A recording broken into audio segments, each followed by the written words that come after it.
যশোরে অর্ধ কোটি টাকার ৩টি স্বর্ণের বারসহ পাচারকারী আটক। বেনাপোল প্রতিনিধি।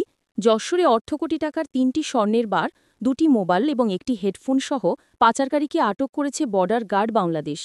৫ নভেম্বর বুধবার সকালে যশোর ব্যাটালিয়নের ৪৯ বিজিবির একটি টহল দল যশোর নড়াইল মহাসড়কের রয়টোকা বাজারে অভিযান চালিয়ে একজন আসামিসহ ৩১৯.৪৮ গ্রাম ওজনের ৩টি স্বর্ণের বার, ২টি মোবাইল, একটি হেডফোন আটক করে। আটককৃত ব্যক্তির প্যান্টের পকেটের বিশেষ কায়দায় লুকায়িত অবস্থায় উক্ত স্বর্ণের বারগুলো পাওয়া যায়। আটককৃত আসামিকে প্রাথমিকভাবে জিজ্ঞাসাবাদে জানা যায়, ঢাকা থেকে যশোর ও বেনাপোল হয়ে পাচার করার উদ্দেশ্যে স্বর্ণের বারগুলো নিয়ে যাচ্ছিল।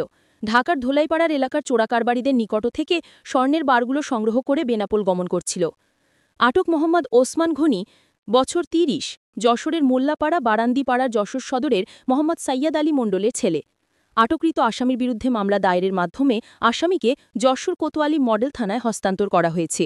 এ ব্যাপারে যশোর ব্যাটালিয়নের অধিনায়ক লেতে colonel Saifullah Siddiqui SP PPSC জানান, দীর্ঘদিন যাবৎ অস্ত্র, স্বর্ণ, রূপা, মাদক, ডলার, রুপি, হুন্ডি ও চোরাচালানি মালামাল আটকের নিমিত্তে সীমান্ত এলাকায় বিজিবির বিশেষ পরিকল্পনা অনুযায়ী গোয়েন্দা তৎপরতা অভিযানিক কার্যক্রম অব্যাহত রয়েছে।